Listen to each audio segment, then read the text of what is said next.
క్రీస్తునందు ప్రియమైన Jesus army machine YouTube వీక్షకులందరికీ మన ప్రభువును రక్షకుడునైన యేసుక్రీస్తు నామములో శుభవందనాలు. ఈ యొక్క మత్తయి సువార్త బైబిల్ స్టడీకి మిమ్మల్ని అందరినీ కూడా ప్రేమతో ఆహ్వానిస్తూ ఉన్నాను.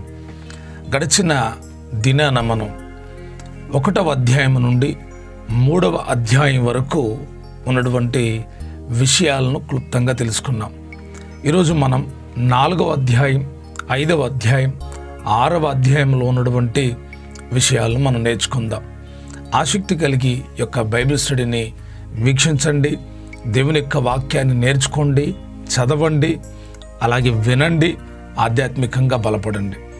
ఇవి ఆత్మ సంబంధంగా మిమ్మల్ని అభివృద్ధి పరిచే విషయాలే కానీ ఆత్మ సంబంధంగా కృంగదీసే విషయాలు కావు. మీరు పరలోక రాజ్యానికి చేరడానికి కావలసిన పరలోక జ్ఞానం దేవుని వాక్యం ద్వారా మీరు పొందుకోవాలనే ఆశతోనే ఈ యొక్క బైబిల్ స్టడీ ప్రారంభించబడింది. కాబట్టి సమయాన్ని సద్వినియోగం చేసుకుని జ్ఞానవంతులు కావాలని ప్రభు పేరట మిమ్మల్ని కోరుకుంటూ ఉన్నాను. దేవుని వాక్యం విలువైంది, ప్రతి మాట విలువైంది.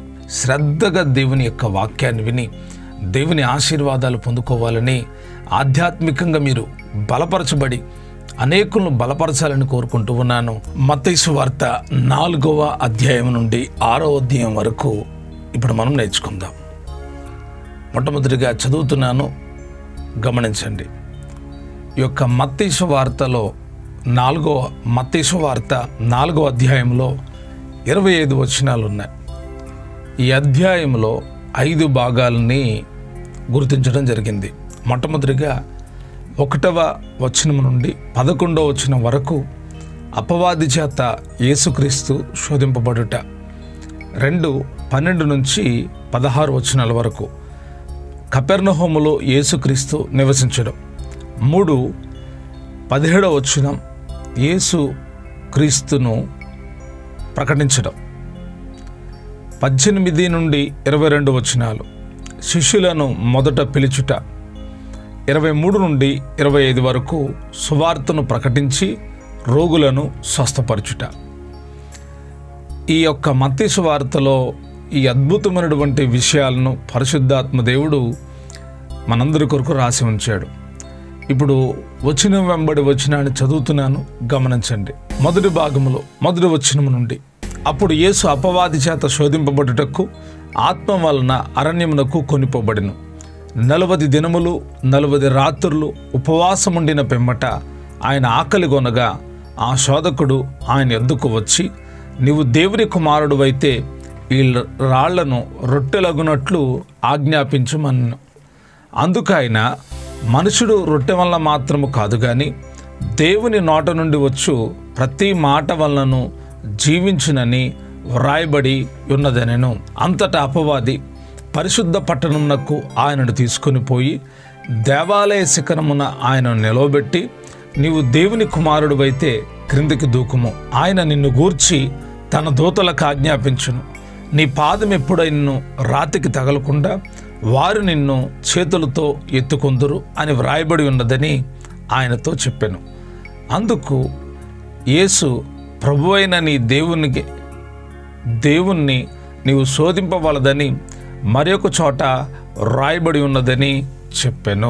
మరలా అపవాది మిగుల ఎత్తైన ఒక కొండ మీదకి ఆయన తోడుకొని పోయి ఈ లోక రాజ్యములన్నిటినీ వాటి మహిమను ఆయనకు చూపి, నీవు సాగిలపడి నాకు నమస్కారము చేసిన ఎడల వీటన్నిటినీ నీకిచ్చేదనని ఆయనతో చెప్పగా, యేసు వానితో, సాతానా పొమ్ము, ప్రభువైన నీ దేవునికి మ్రొక్కి ఆయనను మాత్రము సేవింపవలను అని వ్రాయబడి ఉన్నదను. అంతటా అపవాది ఆయనను విడిచిపోగా, ఇదిగో దేవదూతలు వచ్చి ఆయనకు పరిచర్య చేసిరి. ఇప్పటి వరకు మనం మొదటి భాగాన్ని చదివాం, 1వ వచనం నుండి 11వ వచనం వరకు.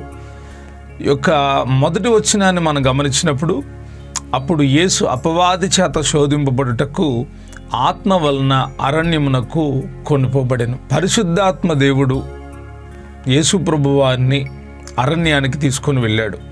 ఎందుకు అంటే అపవాది చేత శోధింపబడుటకు అని ఈ యొక్క మత్తయి గ్రంథకర్త రాస్తూ ఉన్నాడు. అపవాది సాతాను దెయ్యం ఇవన్నీ దేవునికి విరోధంగా ఉన్నటువంటి సాతాను యొక్క పేర్లే. పాత నిబంధన కాలంలో ఆ అపవాది సర్పరూపంలో ఉండి ఆదాము అవ్వలను మోసపరిచాడు. క్రొత్త నిబంధనలో మనం గమనించినప్పుడు యేసుక్రీస్తు ప్రభువారినే శోధించడానికి వాడు సిద్ధపడ్డాడు. ఇక్కడ ఒక విషయాన్ని మీరు బాగా గుర్తుంచుకోవాలి. సాతాను లేక అపవాది అనేటువంటి వాడు మామూలు వాడు కాదు. వాడు ఎవరినైనా శోధిస్తాడు. యేసుక్రీస్తు ప్రభువారు దేవుని కుమారుడు, దేవుడే భూమి మీదకి దిగొస్తే దేవుణ్ణే శోధించడానికి వాడు వెనుకాడలేదంటే మానవులమైన మనల్ని వాడు శోధించడా? తప్పకుండా శోధిస్తాడు. మనం ఈ విషయాన్ని చాలా గుండెలో భద్రం చేసుకోవాలి. చాలామంది చాలాసార్లు శోధింపబడతా వారు అనుకుంటారంట, దేవుడు మమ్మల్ని శోధిస్తున్నాడు, దేవుడు మమ్మల్ని శోధిస్తున్నాడు అని. మరలా చెప్తున్నాను, దేవుడు మనలను ఎప్పుడూ శోధించడు. ఆయన పరీక్షిస్తాడు కానీ శోధించడు. ఒకవేళ నీ మీదకు శోధనలు ఏమైనా వస్తే వాటిని తట్టుకోవడానికి దేవుడు శక్తినిస్తాడు, వాటిని జయించడానికి దేవుడు శక్తినిస్తాడు. ఇక్కడ కూడా మనం గమనించినప్పుడు యేసు అపవాది చేత శోధింపబడుటకు ఆత్మ వలన అరణ్యమునకు కొనిపోబడిను. అంటే ఆయనంతటిగా ఆయన వెళ్ళట్లేదంట. ఆత్మ యేసయ్యని అరణ్యమునకు తీసుకొని వెళ్తుందంట. అక్కడికి వెళ్ళి ఆయన ఏం చేశాడు? 40 దినములు 40 రాత్రులు ఉపవాసం ఉండిన పిమ్మట, ఎన్ని రోజులంట? 40 రోజులు ఆయన ఉపవాసం చేశాడంట. ఉపవాసం చేసిన తర్వాత వాక్యంలో రాయబడి ఉంది కదా, ఆయన ఆకలి కొనగా అంటే మానవరీత్యా ఉన్నాడు కాబట్టి ఆయన దైవకుమారుడైన దేవుడైనప్పటికీ ఆయనకి ఆకలి కలిగిందంట. అయితే సాధకుడు ఆ విషయాన్ని గమనించాడు. ఇక్కడ ఒక విషయాన్ని పరిశీలన చేయండి, పరీక్షించండి, ఆగి ప్రశ్నించుకోండి మిమ్మల్ని మీరే. దేవుడికి ఆకలి అవుతుందా అంటే అవుతుంది. ఎందుకు అవుతుందంటే ఆయన భూమి మీద మానవ రూపిగా ఉన్నాడు. మనకలాగే శరీరం ఉంది, మనకలాగే రక్త మాంసాలు ఆయనకున్నాయి. అయితే ఆయనకు ఆకలి కలిగింది. ఈ సంగతి సాతానుడికి ఎలా తెలిసింది? ఈ సంగతి శోధకుడికి ఎలా తెలిసింది? ఈ సంగతి అపవాదికి ఎలా తెలిసింది? అంటే మన విషయాలు ఇద్దరికి తెలుసు. ఒకటి దేవునికి, రెండవది సాతానికి. ఈ విషయంలో మీరు క్లారిటీగా ఉండాలి. ఇంకా అంతకు మించి ఎవరికి తెలియదు. మన విషయాలంటే మన అంతరంగానికి సంబంధించిన విషయాలు. ఇప్పుడు నాకు ఆకలి అవుతుంది అనుకోండి, మీకు తెలుస్తుందా? తెలియదు. నాకు దప్పిక అవుతుంది అనుకోండి, మీకు తెలుస్తుందా? తెలియదు. ఒకవేళ మీకు తెలియాలంటే ఒకటి దేవుడన్నా మీకు బయలుపరచాలి, రెండవది సాతానన్నా మీకు బయలుపరచాలి. దేవుడే కాదు, సాతానుడు కూడా చాలా విషయాలు బయలుపరుస్తాడు. ఎలాగా నమ్మిస్తాడంటే దేవుని పిల్లలకైతే దేవుడే మాట్లాడుతున్నట్టు నమ్మిస్తాడు. ఎందుకంటే సాతాను సామ్రాజ్యం వేరు, సాతాను యొక్క నాయకత్వం వేరు, సాతాను యొక్క కదలికలు, సాతాను యొక్క స్వరూపాలు వేరు, దేవుడి స్వరూపం వేరు. అయితే ఈ సాతానుడు ఎప్పుడైనా కానీ మన మీద అటాక్ చేయొచ్చు. మనల్ని గమనిస్తాడు. వాడు మన శరీర బలహీనతలను గమనిస్తాడు, మన ఆశలను గమనిస్తాడు, మన అంతరంగంలో యోచించే ఆలోచనలు దేవుడు గమనించినట్లే సాతానుడు కూడా గమనిస్తాడు. ఇక్కడ మనం చదువుతున్నప్పుడు ఆయన ఆకలి కొనగా, ఎవరు? యేసుక్రీస్తు ప్రభువారు ఆకలి కొనగా ఆ శోధకుడు ఆయన యొద్దకు వచ్చి, నీవు దేవుని కుమారుడవైతే ఈ రాళ్ళు రొట్లగునట్లు ఆజ్ఞాపించుమనెను. రాళ్ళు రొట్లయ్యేటట్టు ఆజ్ఞాపించమని సాతానుడు వచ్చి యేసే నేరుగా డైరెక్ట్గా అడుగుతున్నాడు. ఆయనకు ఆకలేసింది, అరణ్యంలో ఉన్నాడు ఆయన, ఎక్కడ కూడా ఆహారం దొరకనటువంటి పరిస్థితి, ఎవరు ఆయన దగ్గర లేరు. శిష్యులు కానీ, తల్లి కానీ, తండ్రి కానీ ఎవ్వరు తోడలేరు. ఆయన ఒక్కడే ఒంటరిగా అరణ్యానికి ఆత్మ సహాయముతో, ఆత్మ బలముతో, ఆత్మ తోడుండడం మూలాన అరణ్యానికి వెళ్ళాడు. 40 రాత్రింబగళ్ళు ఉపవాసం ఉన్నాడు. ఆయన ఉన్న తర్వాత ఆయనకు ఆకలి వేసిన సంగతి శోధకుడు గ్రహించాడు. శోధకుడు మన ఆకలిని కూడా గ్రహిస్తాడు. మనల్ని కూడా చాలాసార్లు వాడు తిండి దగ్గర మోసం చేస్తాడు. బాగా గుర్తుపెట్టుకోండి. ఇక్కడ మనం గమనిస్తే సాతానుడు మొట్టమొదటి అంటున్నాడు, నీవు దేవుని కుమారుడు అయితే ఈ రాళ్ళు రొట్లగునట్లు ఆజ్ఞాపించమన్ను. మానవ శరీరం బలహీనమైనది. మానవుడి యొక్క తలంపులు బలహీనమైనవే. మానవుని యొక్క ఆలోచనలు ఈ భూ సంబంధంగా ఉంటాయి. అలాగ యేసయ్య ప్రవర్తిస్తాడేమో అని ఆ శోధకుడు శోధించడం మొదలుపెట్టాడు. నువ్వు దేవుని కుమారుడువా? అయితే రాళ్ళను రొట్టెలుగా చేయి. కొంతమంది ఈ సందర్భంలో ఒక చిన్న మాట, కొంతమంది ఏమంటారంటే, మీరు పాస్టర్ గారా, వీళ్ళు బాగు చేయండి, వీళ్ళ రోగం పోగొట్టండి, వీళ్ళకి పట్టిన దెయ్యాలు పోగొట్టండి, వీళ్ళని బ్రతికించండి అని మాట్లాడతారు. మానవులం మనం. పాస్టర్ అయినా, రెవరెండ్ అయినా, బిషప్ అయినా అందరూ మానవులే. దేవుడు జరిగించిందే ఏ కార్యం జరగదు. కొన్ని కార్యాలు జరుగుతాయి, కొన్ని కార్యాలు జరగవు. జరగనప్పుడు యేసు ప్రభువారు దేవుడు కాదు అని అనడానికి వీల్లేదు. ఎందుకంటే ఆయనకి ఇష్టమైన వాళ్ళని ఆయన బాగు చేస్తాడు. ఆయన ఎందు విశ్వాసం ఉంచిన వాళ్ళని ఆయన ముడతాడు, స్వస్థపరుస్తాడు. కాబట్టి కొంతమంది శోధిస్తూ ఉంటారు, మీరు దేవుని సేవకులా, మీరు ఆత్మ కలిగిన వాళ్ళ, వర్షాన్ని ఆపండి, అగ్నిని కుమ్మరించండి, ఈ పిచ్చి ప్రశ్నలను అడుగుతూ ఉంటారు. వీళ్ళు శోధకులు అనమాట, శోధిస్తారు. వీళ్ళు నిజంగా సత్యం తెలుసుకోవాలని కాదు. యేసుప్రభు వారి జీవితంలో కూడా ఈ శోధకులు చాలామంది ఉన్నారు. సాతానుడు చాలామందిని వాడుకున్నాడు. శోధనలో నిలిచి ఉండడం గొప్ప భాగ్యం. ఇప్పుడు యేసుక్రీస్తు ప్రభువు వారు శోధించబడుతున్నాడు. అప్పుడు ఆయన ఒక మాట చెప్తున్నాడు, అందుకు ఆయన మనుషులు రొట్టె వల్ల మాత్రము కాదు కానీ దేవుని నోట నుండి వచ్చు ప్రతి మాట వలన జీవించును అని వ్రాయబడి ఉన్నదన్ను. ఏంటంటే దేవుని నోట నుండి వచ్చు ప్రతి మాట వల్ల మనిషి జీవిస్తాడంట, రొట్టె వల్లనే కాదు అని చెప్పి అంటాడు. అని వ్రాయబడి ఉన్నది అని సాతానుడికి జవాబిచ్చాడు. ఎందుకు సాతానుడికి వాక్యం ద్వారా జవాబిచ్చాడంటే, ఆత్మీయుల్ని, ఆత్మ కలిగిన వాళ్ళని, దేవుని పిల్లల్ని సాతానుడు మోసం చేసేది వాక్యము ద్వారానే. ఈ విషయాన్ని గుండెల్లో బాగా భద్రం చేసుకోండి. మనుషులు ఎవరైనా మోసం చేయాలనుకుంటే చాలామంది ఈజీ కనిపెట్టేస్తారు. వీళ్ళు నన్ను మోసం చేస్తారండి, వీళ్ళను మోసం చేయాలనుకుంటున్నారండి అని కనిపెడతారు. కానీ సాతానుడు నిన్ను మోసం చేయాలి అనుకుంటే, ఎందుకు మోసం చేయాలనుకుంటాడంటే, వాడు నిన్ను పాపంలో పడేయడానికి, ఇవన్నీ వాడికి చాలా సింపుల్. ఊరికి నిన్ను మోసం చేసి ధన విషయంలో పడేస్తాడు, స్త్రీ విషయంలో పడేస్తాడు, గాఢత విషయంలో పడేస్తాడు. ఇవన్నీ ఈజీనే. వీటిని గుర్తెరిగి మళ్ళీ వెంటనే సరి చేసుకొని, అరే నేను పడిపోయానని చెప్పి ఏ స్థితిలో పడ్డావో మళ్ళీ తిరిగి లెగిస్తావు. కానీ వాక్యం విషయంలో కనుక ఓ తప్పుడు బోధ నీ హృదయంలో నాటబడితే నీవు నరకానికి వెళ్తావు. నేనైనా అంతే. వాక్యానికి విరోధంగా ప్రవర్తించడం కనుక ప్రారంభిస్తే ఇంకా బయటికి రావడం చాలా కష్టం, నూతనపరచబడడం చాలా కష్టం.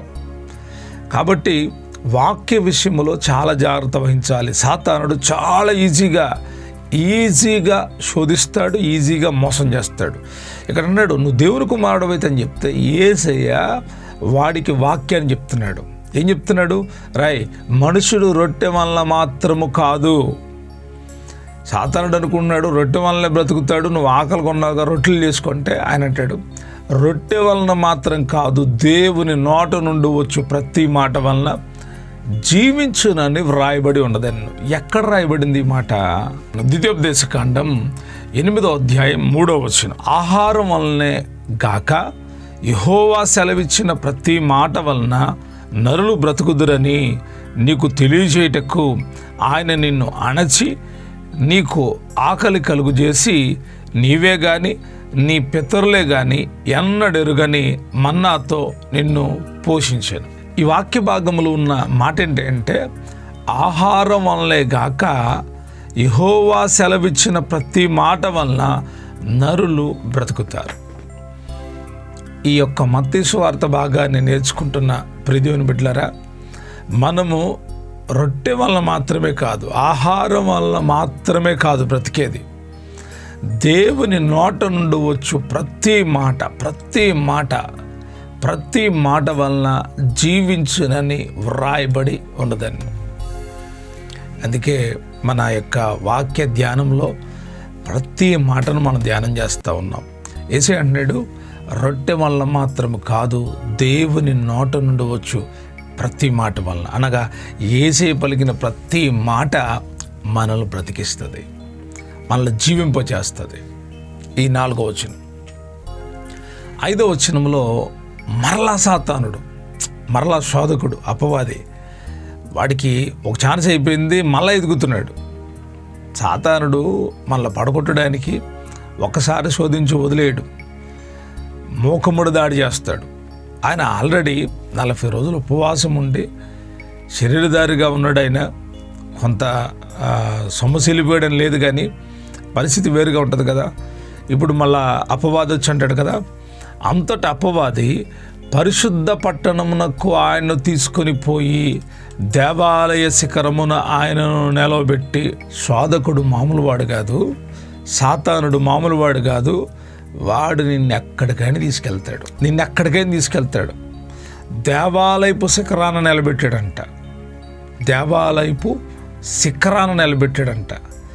తీసుకెళ్ళాడు, నిలబెట్టాడు. అంటే ఆయన నిలబడలేకపోయాడా? వీడు నిలబెట్టాడా? అంటే ఆయనతో పాటు తీసుకొని వెళ్ళాడు. ఒక శరీర సంబంధంగా ఉన్న దేవుని కుమారుడు సాతాను వేస్తున్నటువంటి ఆ పన్నాగాలను పసిగట్టినప్పటికీ సాతాను ఎదుర్కొనేటువంటి విధానాన్ని మనకు తెలియజేస్తున్నాడు. ఇక్కడ తీసుకెళ్తాను రాయ్, ఎందుకు తీసుకెళ్తున్నాం అని అడగల. ఇక్కడ నిలబెడుతుంటే ఎందుకు ఇక్కడ నన్ను నిలబెట్టావు అని అడగల. యేసయ్య అడగాలి కదా. సాతానుడు అపవాది తీసుకెళ్తున్నాడు అని ఆయనకి తెలియదా? తెలుసు. కానీ ఆయన ఏమీ మాట్లాడట్లేదు. మళ్ళా సాతానుడు అంటాడు, నీవు దేవుని కుమారుడు అయితే క్రిందకు దూకుము, ఆయన నిన్ను గూర్చి తన దూతలకు ఆజ్ఞాపించును, నీ పాదం ఎప్పుడైనా నువ్వు రాతికి తగలకుండా వారు నిన్ను తమ చేతులతో ఎత్తుకొందురు అని వ్రాయబడి ఉన్నదని ఆయనతో చెప్పాను. ఆయన తీసుకొని పోయి ఆయన నిలబెట్టి ఆయనతో చెప్తున్నాడు ఈడు సాతానుడు. ఏం చెప్తున్నాడు? నువ్వు దేవుని కుమారుడు అయితే కిందకు దూకు. ఎక్కడి నుంచి? దేవాలయ శిఖరము నుండి దూకే. నిన్ను గూర్చి తన దూతలకు ఆజ్ఞాపించును, నీ పాదం ఎప్పుడైనా రాతి తగలకుండా వారు నిన్ను చేతులతో ఎత్తి పట్టుకుంటారని వ్రాయబడి ఉన్నది కదా అనని సాతానుడు వాక్యం చెప్తున్నాడండి. ఆశ్చర్యం కలుగుతుంది కదా. వాడు చెప్పిన వాక్యం ఎక్కడ రాయబడి ఉందంటే, ఒకసారి నేను చదువుతాను, వినిపిస్తాను, మీకు జ్ఞాపకానికి తెచ్చుకోండి. కీర్తన గ్రంథం 91వ కీర్తన వాడుకుంటున్నాడు. 91వ కీర్తనలో ఈ మాట రాయబడి ఉంది, నీ మార్గములన్నిటిల్లో నిన్ను కాపాడుటకు ఆయన నిన్ను గూర్చి తన దూతలకు ఆజ్ఞాపించును, నీ పాదములకు రాయి తగలకుండా వారు నిన్ను తమ చేతుల మీద ఎత్తి పట్టుకొందురు. ఇక్కడ ఆ శోధకుడు అపవాది సాతాను ఎంత కుయుక్తితో మాట్లాడుతున్నాడంటే, ఇక్కడ వాక్యం చెప్తున్నాడా? ఆయన నిన్ను గూర్చి తన దూతలకు ఆజ్ఞాపించును, నీ పాదములకు ఎప్పుడైనా రాయి తగలకుండా వారిని తమ చేతుల మీద ఎత్తి పట్టుకుందరు అని ఉంది కదా. ఇది ఓకే. ఇక్కడ అంటాడు, నువ్వు దేవుని కుమారుడు అయితే కిందకు దూకు. ఆయన చెప్పిన మాట ఇంకొక మాట ఉంది, ఆ మాట చెప్పలేదాడు. ఏం చెప్పలా? నీ మార్గములన్నిటిలో నిన్ను కాపాడుటకు, నీ మార్గములన్నిటిలో నిన్ను కాపాడుటకు. ఆ మొక్క తీసేసాడు వాడు ఆ మొక్క తీసేసి ఆయన నిన్ను గురించి తన దూతలకు ఆజ్ఞాపించు, నీ పాదం ఎప్పుడైనా రాతికి తగలకుండా వారిని ఎత్తి పట్టుకుంటారని చెప్తున్నాడు. ప్రియ దేవుని బిడ్డలారా గమనించండి, సాతానుడు అవసరమైన దాన్ని పక్కన పెట్టి అనవసరమైన దాన్ని ముందు పెట్టి శోధిస్తాడు. ఇక్కడ సాతానుడు వాడుతున్న మాట పూర్తిగా కంప్లీట్ వాక్యం చెప్పట్లా. కంప్లీట్ వాక్యం చెబితే చెప్పడానికి వాడికి నోరు రాదు. ఎందుకంటే వాడు కల్పిస్తాడు, మొక్కలు చేసి చూపిస్తాడు. ఈ రోజుల్లో కూడా సత్యాన్ని చెప్పేవాళ్ళని ప్రజలు నమ్మరు, వాస్తవాలు చెప్పేవాళ్ళని ప్రజలు నమ్మరు. కల్పితాలకు చాలా విలువ ఉంది. వీడి సమయంలో యేసుని లోబరుచుకోవడానికి దేవాలయపు శిఖరానికి తీసుకొని వెళ్ళాడు, అక్కడ నిలబెట్టాడు. ఇప్పుడు కిందకు దూకు, దేవదూతలు వస్తాయి అంటున్నాడు. ఈ ప్రశ్నకి వీడు చెప్పిన అబద్ధ బోధకి యేసు ఏం చెప్పాడు తెలుసా? అందుకు యేసు ప్రభువైన నీ దేవుణ్ణి నీవు శోధింపవలదని మరి ఒక్క చోట రాయబడి ఉన్నదని చెప్పాను. ఎక్కడ రాయబడింది ఆ మాట కూడా మీకు చెప్తాను. ద్వితీయోపదేశకాండం 6వ అధ్యాయం 16వ వచనంలో ఈ మాట రాయబడి ఉంటుంది. మీరు మిస్పాలో మీ దేవుడైన యెహోవాను శోధించినట్లు ఆయనను శోధింపకూడదు. వాడు చెప్పిన అబద్ధ బోధకు ధీటుగా చెప్పాడు, రే నన్ను శోధించు మాకు పో, వాక్యంలో నువ్వు చెప్పావు కదా, వాక్యంలో శోధించొద్దని ఉంది అని చెప్పి వాడితో సమాధానం చెప్పాడు. అయినా కూడా ఆగలేదాడు. మరలా అపవాది మిగులు ఎత్తైన కొండ మీదకి ఆయనను తోడుకొని పోయి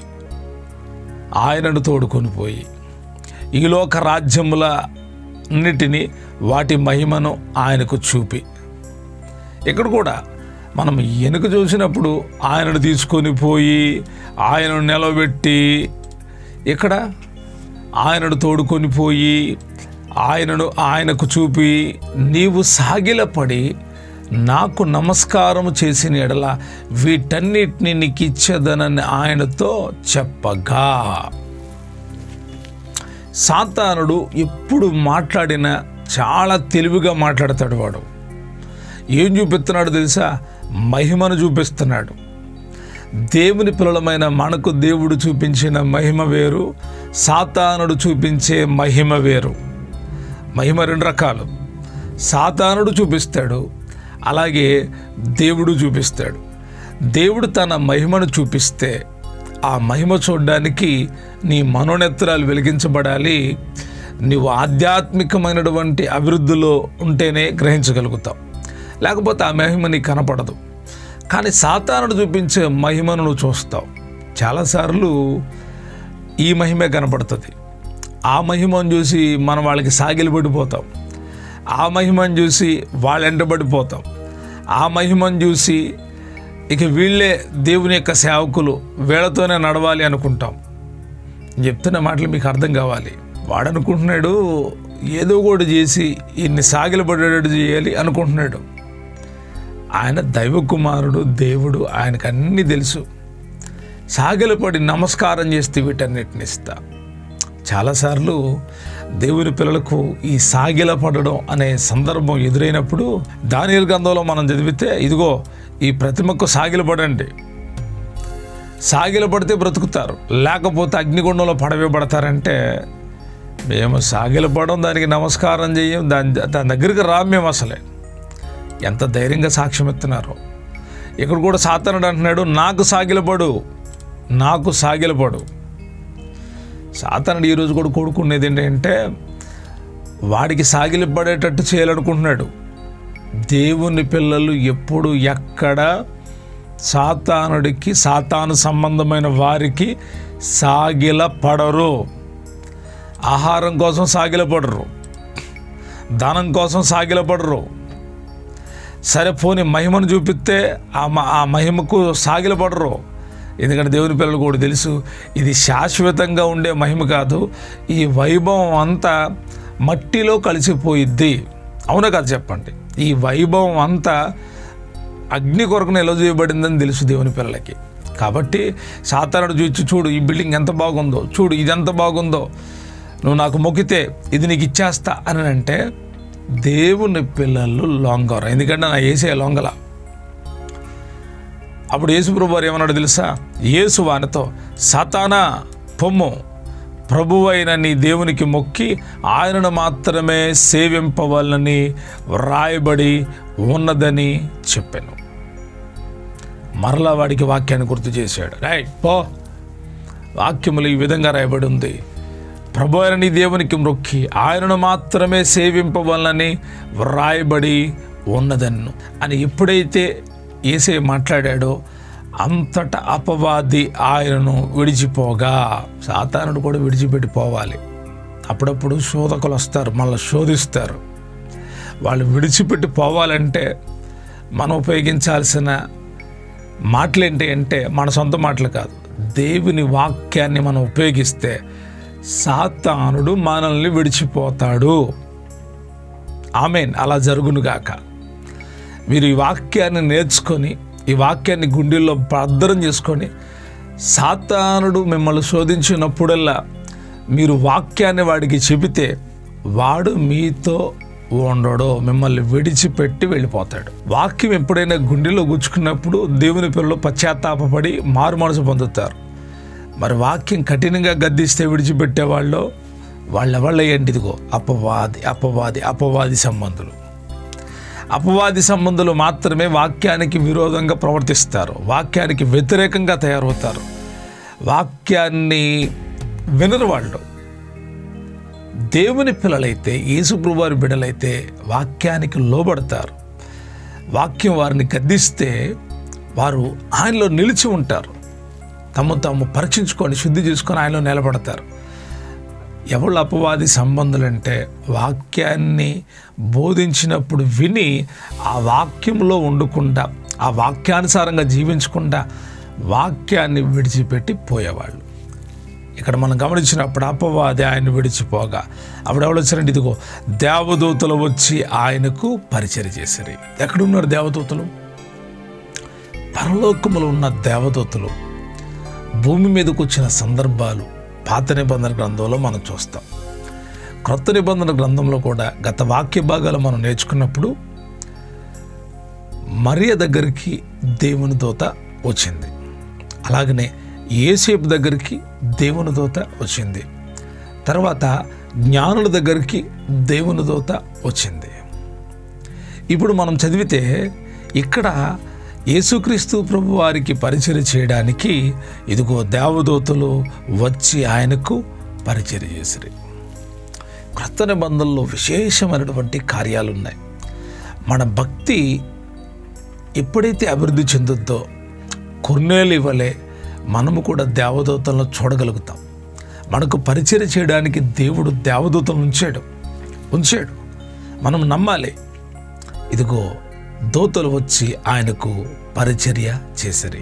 యేసుక్రీస్తు ప్రభువారు సాతాన్ యొక్క శోధనను ఎలా ఎదుర్కొన్నాడు, ఆయన ఎదుర్కొన్న తర్వాత దేవదూతలు వచ్చి ఆయనకు పరిచర్య చేయడం, ఈ మొదటి భాగంలో నేర్చుకున్నాం. ఈ రెండో భాగాన్ని చదువుతున్నాను, గమనించండి. యోహాను చెరపట్టబడినని యేసు విని గలిలయకు తిరిగి వెళ్ళి నజరేతు విడిచి జబులోను నఫ్తాలి అయిన దేశముల ప్రాంతముల్లో సముద్ర తీరమందలి కపెర్నహూమునకు వచ్చి కాపురముండెను. జబులోను దేశమును నఫ్తాలి దేశమును యొర్దానుకు ఆవలనున్న సముద్ర తీరమున అన్యజనులు నివసించు గలిలయయు చీకటిలో కూర్చుండిన ప్రజలు గొప్ప వెలుగు చూచిరి. మరణ ప్రదేశములలో మరణఛాయల్లోనూ కూర్చుండిన వారికి వెలుగు ఉదయించెను అని ప్రవక్త అయిన యెషయా ద్వారా పలుకుబడినది నెరవేరునట్లు ఇలాగూ జరిగెను. ఇక్కడొక సంభవం మనము చదివాము. యెషయా ప్రవక్త ద్వారా చెప్పబడినటువంటి మాటలు ఏవైతే ఉన్నాయో, ప్రవచనాలు ఏవైతే ఉన్నాయో అవి యేసుక్రీస్తు ప్రభు వారి యొక్క జీవితంలో నెరవేర్చబడుతున్న ఒక సందర్భాన్ని మనము ఈ భాగములో మనం చూస్తూ ఉన్నాం. అక్కడ రాయబడి ఉంది కదా, యోహాను చెరపట్టబడినని యేసు విని గలిలయకు తిరిగి వెళ్ళి. ఈ బాప్టిజం ఇచ్చి యోహాను గారు చెరపట్టబడ్డాడు. ఆయన ఎందుకు చెరపట్టబడ్డాడు అనే విషయం మనం తదుపరి అధ్యాయాల్లో తెలుసుకుంటాం. ఆ వాక్యంలో రాయబడి ఉంది, ఆ సందర్భం వస్తుంది. అయితే ఇక్కడ ఆయన గలిలయకు తిరిగి వెళ్ళి నజరేతును విడిచి జబులోను నాఫ్తాలియా దేశముల ప్రాంతముల్లోను సముద్ర తీరములందలి కపెర్నహూమునకు వచ్చి కాపురం ఉండెను. చాలామంది ఈ మాట పట్టుకొని ఆయనకి పెళ్ళయింది, కాపురం అంటే పెళ్ళైన వాళ్ళు చేస్తేనే కాపురం, దాన్ని కాపురం అంటారు అని చెప్పుకుంటా వస్తూ ఉంటారు. అది తప్పుడు అర్థం. కాపురం అంటే ఆయన అక్కడికి వచ్చి నివాసం ఉన్నాడు. తర్వాత మనం చదివితే జబులోను దేశమును నాఫ్తాలి దేశంలో యొర్దాను కావలను ఉన్న సముద్ర తీరమున అన్యజనులు నివసించు గలిలయయు చీకట్లో కూర్చున్న ప్రజలు గొప్ప వెలుగును చూచిరి. మరణ ఛాయల్లో మరణ ప్రదేశాల్లో ఉన్న వారికి వెలుగు ఉదయించాను. ఎవరు ఈ వెలుగంటే యేసుక్రీస్తు ప్రభువారే. ఈ ప్రవచన వాక్యం ఎక్కడ రాయబడి ఉందంటే యెషయా గ్రంథంలో 9వ అధ్యాయంలో 1-2 వచనాల్లో ఉంది. నేను చదువుతున్నాను, మీరు గమనించండి. ఆయనను వేదన పొందిన దేశము మీద మబ్బు నిలవలేదు. పూర్వకాలమున ఆయన జెబులోను దేశమును నాఫ్తాలి దేశమును అవమానపరచెను. అంత్యకాలమున ఆయన సముద్ర ప్రాంతమును అనగా యొర్దాను అద్దరునున్న అన్యజనుల గలిలయ ప్రదేశమును మహిమగల దానిగా చేయుచున్నాడు. చీకటిలో నడుచు జనులు గొప్ప వెలుగు చూచుచున్నారు. మరణఛాయ గల దేశ నివాసుల మీద వెలుగు ప్రకాశించును. ఇక్కడ మనం చదివినప్పుడు ఏమైందంట, జబులోను నఫ్తాలి దేశాలు ప్రజలు అవమానపరచబడ్డారంట. తర్వాత గలిలయ ప్రాంతంలో ఉన్నవాళ్ళు అన్యజనులంట, వాళ్ళు ఘనహీనులుగా ఉన్నారు. సముద్ర ప్రాంతంలో వాళ్ళు ఘనహీనులుగా ఉన్నారు. దేవుని వాగ్దానం ఏంటంటే గలిలయ ప్రదేశమును ఆయన మహిమగల ప్రదేశంగా చేయబోతున్నాడు. ఎలాగంటే యేసుక్రీస్తు ప్రభువారి ద్వారా ఈ ప్రవచనం నెరవేర్చబడినటువంటి ప్రవచనం యెషయా ప్రవక్త ద్వారా పలుకుబడి నెరవేర్చబడింది. ఆయన వెళ్ళినప్పుడు చీకటిలో ఉన్న ప్రజలు గొప్ప వెలుగును చూచారు. యేసుక్రీస్తు ప్రభువారిని చూసినప్పుడు వారికి గొప్ప వెలుగు కనబడింది. మరణఛాయల్లో కూర్చుని ఉన్న వారికి వెలుగు కలిగిన, అంటే వారి అవమానము తొలగించబడింది. వారి యొక్క పరిస్థితులు మారినాయి. వారి యొక్క జీవితాల్లో మార్పు కలగడానికి చీకటి ఆ యొక్క చెరలు తొలగించబడ్డాయి. ఎలాగంటే యేసుక్రీస్తు ప్రభువారి మూలముగా. ఇది యెషయా ప్రవక్త ద్వారా చెప్పినట్టు జరిగినటువంటి కార్యం. తరువాత అప్పటి నుండి యేసు పరలోక రాజ్యము సమీపించి ఉన్నది గనుక మారు మనసు పొందుడని చెప్పుచు ప్రకటింప మొదలుపెట్టాను. వారు ఆయన చూశారు. ఆ తర్వాత యేసుక్రీస్తు ప్రభువారు ఒక స్వార్థ చెప్పడం మొదలుపెట్టారు. ఏంటంటే పరలోక రాజ్యము సమీపించి ఉన్నది గనుక మారు మనసు పొందండి, మతం మారండి అని యేసయ్య ఎక్కడ బోధించలేదు. ఆయన చెప్పిన మాటల్లో ఎప్పుడు కూడా మీరు మతం మారండి, మత సంబంధమైన వాళ్ళని గద్దించాడు. మీరు మతంలో కలుపుకోవడానికి నానావిధ ప్రయత్నాలు చేస్తారు, ఇది మంచిది కాదు అని చెప్పాడు. కానీ ఆయన మతం మారండి అని చెప్పలా. ఆయన చెప్తున్న బోధ ఏంటంటే పరలోక రాజ్యము సమీపించి ఉన్నది కనుక మారు మనసు పొందండి. ఈ పరలోక రాజ్యములో ప్రవేశించాలి అంటే ఒక మనిషికి మొట్టమొదటి ఉండాల్సింది మారు మనసు లేకుండా ప్రార్థన చేసిన, మారు మనసు లేకుండా మందిరానికి వెళ్ళిన, మారు మనసు లేకుండా దేవుని పని చేసిన, మారు మనసు లేకుండా మీరు ఏ కార్యాలు చేసినా ఆ కార్యాల వల్ల, ఆ ప్రయాస వల్ల ఏ ఆశీర్వాదం రాదు. పరలోక రాజ్యంలోకి మీరు చేరరు. మీరు పరలోక రాజ్యాన్ని స్వతంత్రించుకోవాలంటే మొట్టమొదటిగా మారు మనసు పొందండి. యేసయ్య చెప్పిన మాట మారు మనసు పొందండి అని చెప్పుచు ప్రకటింప మొదలుపెట్టాడు. ఆయన బోధించడం మొదలుపెట్టాడు. తర్వాత 4వ భాగం.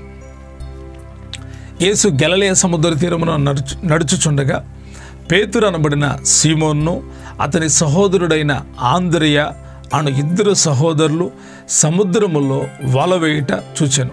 వారు జాలర్లు. ఆయన నా వెంబడి రండి, నేను మిమ్మల్ని మనుషులు పట్టు జాలను చేతునని వారితో చెప్పాను. వెంటనే వారు తమ వలలు విడిచిపెట్టి ఆయనను వెంబడించారు.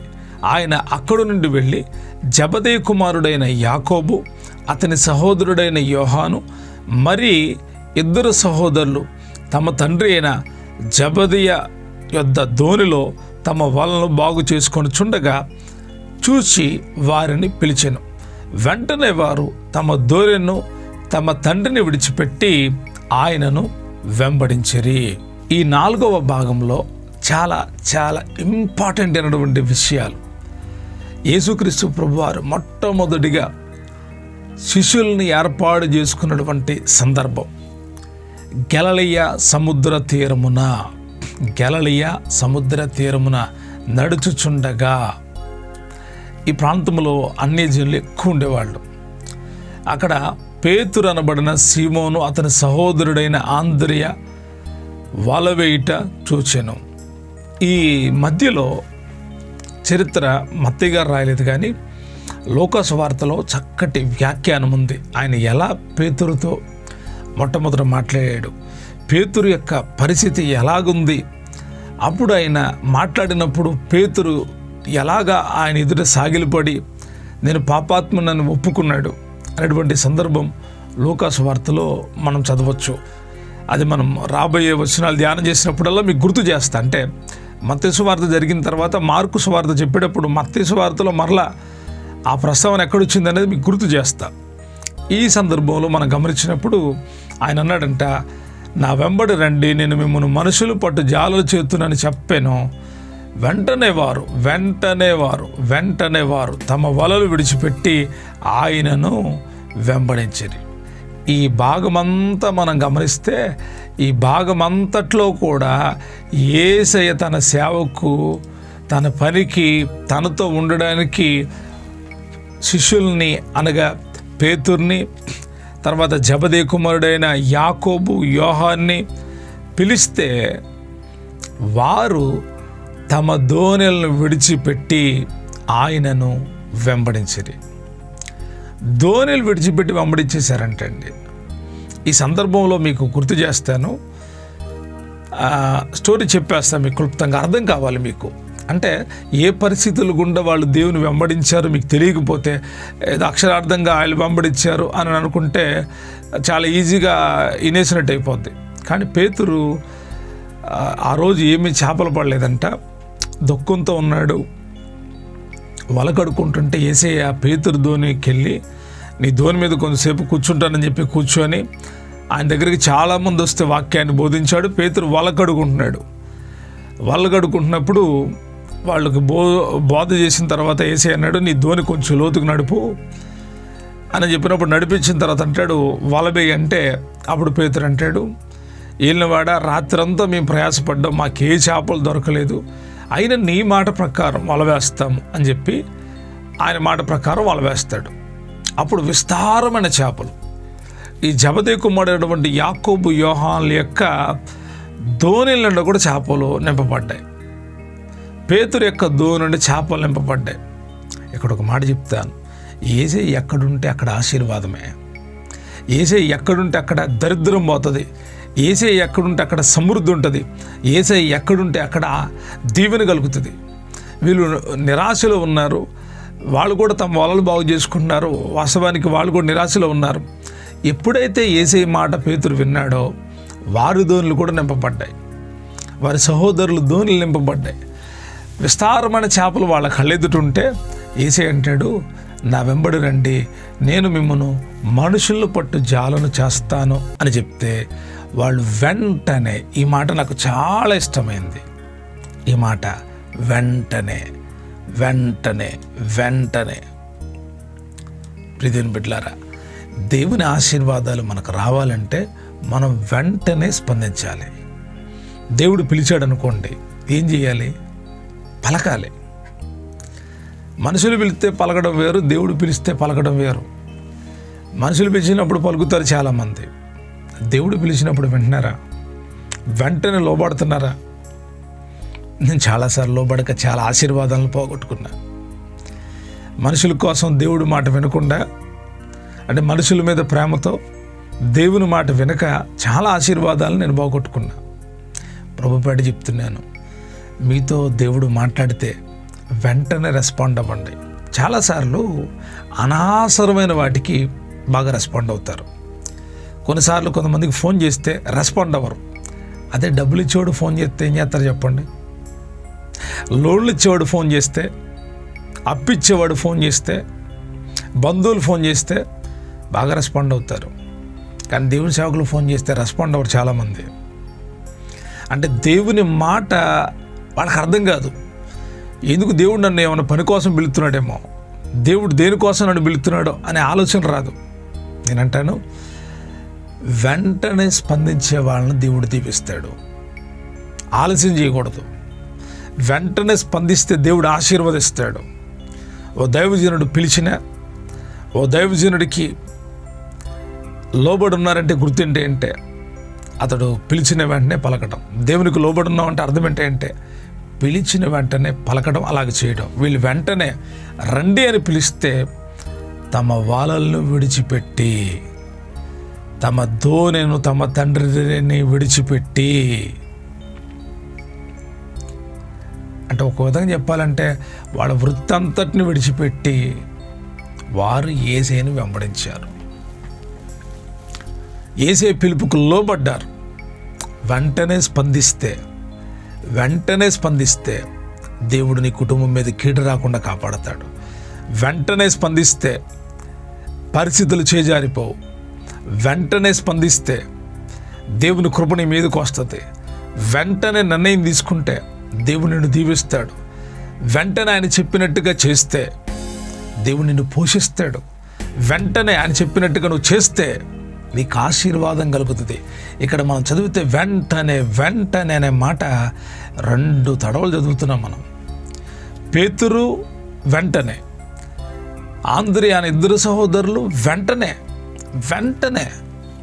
చాలాసార్లు మన నిర్ణయాలు ఎలాగుంటాయంటే ఆలోచించి చెప్తామన్నా, ఆలోచించుకొని చెప్తాం. ఈ పని చేయండి అన్నారు అనుకోండి, ఆలోచించి చెప్తాం పాసిబిలిటీ అవుతుందో లేదో. వాళ్ళు ఏం ఆలోచిస్తారంటే ఈ పని చేస్తే మనకేమైనా లాభం వస్తుందా, ఈ పని నేనే ఎందుకు చేయాలి. చాలాసార్లు దేవుడి పని విషయంలో చాలామంది చెప్పే మాటలేంటంటే వాళ్ళు ఏమనుకుంటారోనండి, వీళ్ళు ఏమనుకుంటారో, నేను చేయమని అని చెప్తున్నాడు దేవుడు అంటే వాళ్ళు చేస్తున్నారు కానీ నేను ఎందుకులే అని అంటారు. వీళ్ళు దేవుడికి అవసరం లేదు. దేవుడికి ఎవరు కావాలంటే వెంటనే చేసేవాళ్ళు కావాలి, వెంటనే స్పందించేవాళ్ళు కావాలి.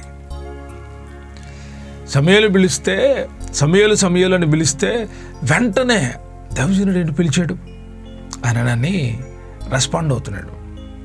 దేవుడంట చాలాసార్లు మనతో మాట్లాడతాడు కానీ మనం వెంటనే స్పందించమంట. ఏదో ఒక దెబ్బ తగిలిన తర్వాత ఆ రోజు దేవుడు నాతో మాట్లాడాడే అని ఆలోచిస్తామంట. అలా జరగకూడదు. ఈ వాక్య భాగం ద్వారా దేవుడు మనకు సెలవిచ్చేది వెంటనే స్పందించి దేవుడు పిలిచినప్పుడు మనం ఆయన స్వరం వింటే, ఆయన చెప్పినట్టు చేస్తే మనకు ఆశీర్వాదాలు కలుగుతాయి. తర్వాత 5వ భాగం, యేసు వారి సమాజ మందిరముల్లో బోధించుచు రాజ్యమును గూర్చిన సువార్తను ప్రకటించుచు ప్రజల్లోని ప్రతి వ్యాధిని రోగమును స్వస్థపరచుచు గలిలయ అందంతటా సంచరించెను. ఆయన కీర్తి సిరియా దేశమంతటా వ్యాపించెను. నానా విధములైన రోగముల చేతను వేదనల చేతను పీడింపబడిన వ్యాధిగ్రస్తులందరినీ, దెయ్యము పట్టిన వారిని, చంద్ర రోగులను, పక్షవాయువు గల వారిని వారు ఆయన యొద్దకు తీసుకుని రాగా ఆయన వారిని స్వస్థపరిచెను. గలిలయ, దెకపోలి, యెరూషలేము, యోదయ అను ప్రదేశముల నుండి యొర్దానునున్న అవతల నుండి బహుజన సమూహములు ఆయనను వెంబడించెను. ఇందాక మనం చదివిన భాగంలో పేతురు, యోహాను, యాకోబులు ఆయనను వెంబడించారు. ఆంద్రియ వీళ్ళు యేసుని వెంబడించారు. ఇక్కడ మనం చదివితే బహుజన సమూహములు ఆయనను వెంబడించెను. ఇక్కడ మనం చదివితే యేసుక్రీస్తు ప్రభువారు సమాజ మందిరములలో బోధించుచు, దేవుని రాజ్యమును గూర్చి ప్రకటించుచు, ప్రజల్లో ప్రతి వ్యాధిని రోగమును స్వస్థపరచుచు గలిలయ అందంతటా సంచరించు. యేసు ప్రభువారి యొక్క సువార్త ఒకటి రాజ్యమును గురించిన, ఆ రాజ్యానికి ఎలా చేరాలి అనే ఆ భాగములు ప్రకటించాడు. తర్వాత ప్రజల్లో ఉన్నటువంటి ప్రతి వ్యాధిని, రోగాన్ని స్వస్థపరిచాడు. ఈ సమయంలో నేను గుర్తు చేసే విషయం ఏంటంటే యేసుక్రీస్తు ప్రభువారు ఒక్కడే బాగు చేసేవాడు. యేసుక్రీస్తు ప్రభువారు ఒక్కడే స్వస్థపరిచేవాడు. మరెవరు స్వస్థపరచరా? ఎవ్వరు స్వస్థపరచలేరు. ఆయన చేసిన కార్యాలు ఇంకా ఎవ్వరు చేయలేరంతే. ప్రతి వ్యాధిని, ప్రజల్లో ఉన్న ప్రతి వ్యాధిని, ఈ మాట బాగా గుర్తుపెట్టుకోండి, రోగమును స్వస్థపరచుచు. ఇది డాక్టర్ కూడా పాసిబిలిటీ కాదు. ఇప్పుడు డాక్టర్ దగ్గరికి వెళ్ళామనుకోండి, హార్ట్ చూడడానికి ఒక డాక్టరు, ముక్కు చూడడానికి ఒక డాక్టరు, నోరు చూడడానికి ఒక డాక్టరు, పళ్ళు చూడడానికి ఒక డాక్టరు, కళ్ళు చూడడానికి ఒక డాక్టరు, తలకాయ చూడడానికి ఒక డాక్టరు, మెడ నరాలు చూడడానికి ఒక డాక్టరు, ఎముకలు చూడడానికి ఒక డాక్టరు, నరాలు చూడడానికి ఒక డాక్టరు, రక్తాన్ని చూడడానికి ఒక డాక్టరు. ఎంతమంది డాక్టర్లండి. ఇక జబ్బులు ఆలోచిస్తే టీబీని చూసే డాక్టరు, గుండె జబ్బులను చూసే డాక్టరు, కిడ్నీ జబ్బులను చూసే డాక్టరు, నొప్పుల్లో చూసే డాక్టరు, ఇలాగ ఒక్కొక్క జబ్బుకు ఒక్కొక్క డాక్టరు. కానీ ఇక్కడ ప్రజలలో ఉన్న ప్రతి వ్యాధిని రోగమును స్వస్థపరచుచు గలిలయ అందంతటా సంచరించాను. ప్రతి వ్యాధిని బాగు చేయగలిగిన వాడు యేసుక్రీస్తు ప్రభువారు. ఇప్పుడు కూడా చేయగలడా అంటే, ఆయన నమ్మిన అనేకులు బాగుపరచబడ్డారు, బాగుపరచబడుతున్నారు కూడా.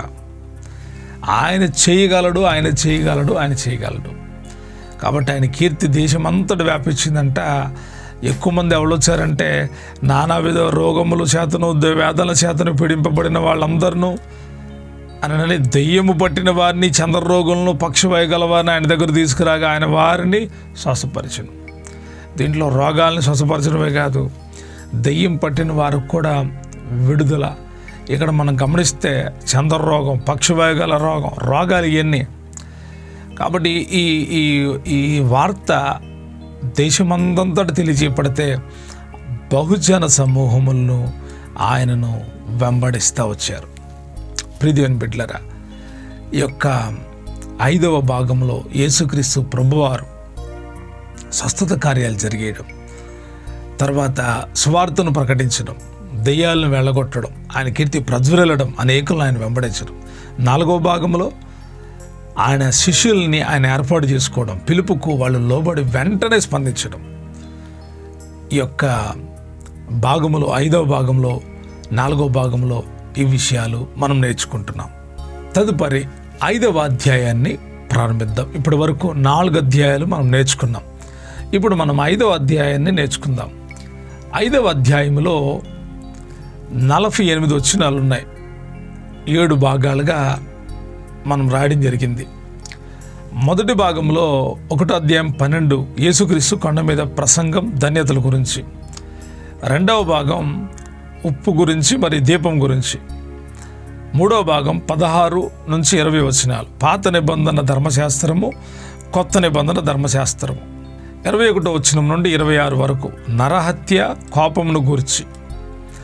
27 నుండి 32 వచనాలు వ్యభిచారమును గురించి. 33 నుంచి 37 ప్రమాణములను గురించి. 38 నుండి 48 ప్రేమ మరియు పరిపూర్ణత గురించి. ఈ 5వ భాగంలో ఇవి ప్రాముఖ్యమైన విషయాలు మనం నేర్చుకోబోతున్నాం. మొదటి భాగం, ఆయన జనసమూహమును చూసి కొండ ఎక్కి కూర్చుండగా ఆయన శిష్యులు ఆయన యొద్దకు వచ్చిరి. అప్పుడు ఆయన నోరు తెరిచి ఇలాగూ బోధింపసాగెను. ఆత్మ విషయమై దీనులైన వారు ధన్యులు, పరలోక రాజ్యము వారిది. దుఃఖపడువారు ధన్యులు, వారు ఓదార్చబడుదురు. సాత్వికులు ధన్యులు, వారు భూలోకమును స్వతంత్రించుకొందురు.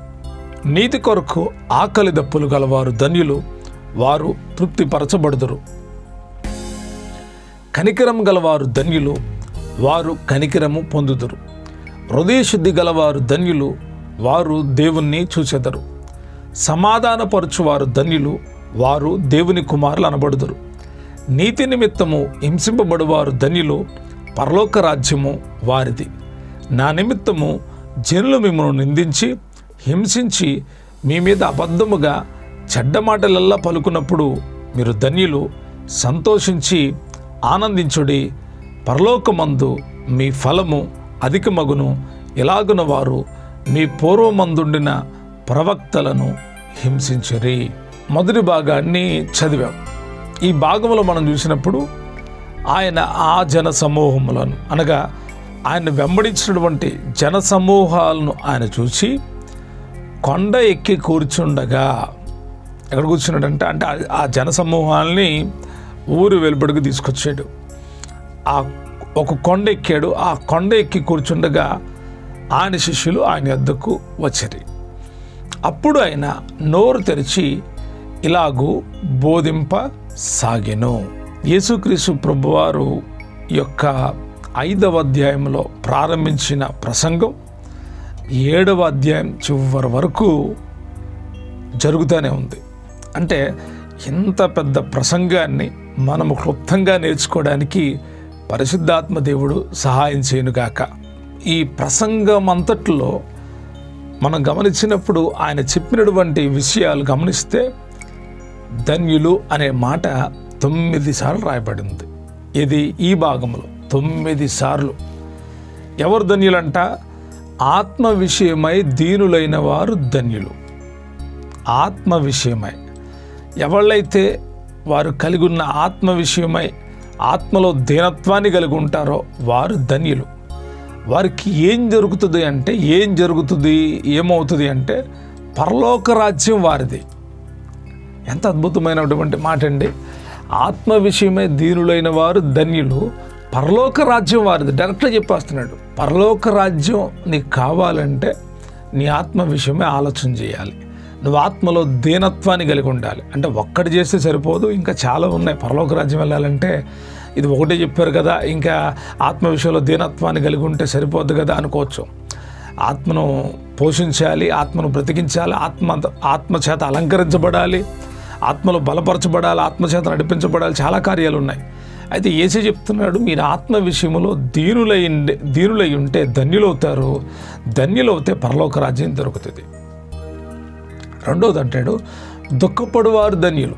ఎవరంటారండి దుఃఖపడే వాళ్ళని ధన్యులని? దేనికి దుఃఖపడేవాళ్ళు? ఇక్కడ పలానా రీతిగా దుఃఖపడేవాళ్ళు అని లేదు. చాలామందికి దుఃఖం ఉంటుంది. దుఃఖం రకరకాల దుఃఖం. అయిన దానికి అయ్యే దుఃఖం వేరు, కాని దానికి అయ్యే దుఃఖం వేరు. అంటే మనం నిజంగా ఆ విషయాలు మనకు దుఃఖం కలిగించే కాదు, కానీ ఓవరాక్షన్ చేస్తారు. చాలామంది ఏడిచినట్టు కనపడతారు. వాళ్ళు కాదు, నిజంగా ఎవరైతే దుఃఖం ఉన్నారో వాళ్ళు ధన్యులు అంట. దేవుడు అన్నాడు, మీరు దుఃఖంలో చాలా ఆదరణ పొందుతారు, వారు ఓదార్చబడుదురు. దుఃఖంలో మనల్ని ఓదార్చేది దేవుడు ఒక్కడే. మనుషులు ఓదార్చాలి అనుకుంటారు కానీ ఓదార్చలేరు. ఎందుకంటే దుఃఖపడే వాళ్ళతో దుఃఖపడమని యేసే చెప్పాడు, అది సాధ్యం కాదు. కానీ దుఃఖము వెనకమాల దేవుడు తన పిల్లల కోసం ఓదార్పునిచ్చాడు.